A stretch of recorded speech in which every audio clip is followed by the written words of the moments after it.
I wanted to do a video on the differences for swapping out the screen.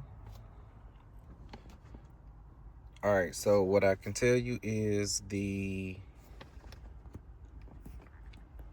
for the mirrors, there is no button that replaces that.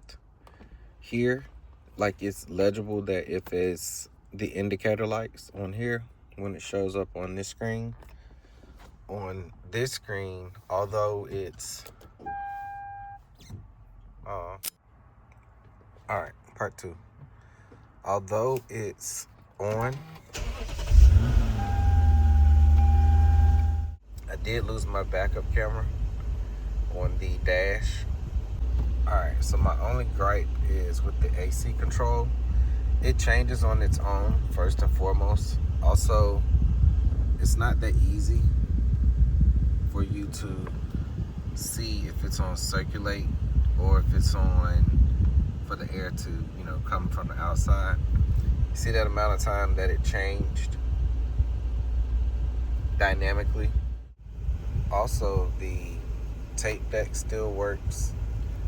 The CD player still works. Just a matter of, clicking whatever option you want to play. It's in here. Master Ace. But overall, I think it was a good buy. I think it was a good purchase. I mean, going from here, looks pretty sleek. I mean, the color is off a little bit, but I can deal with that. It's not horribly bad. But overall, I think it's a good deal.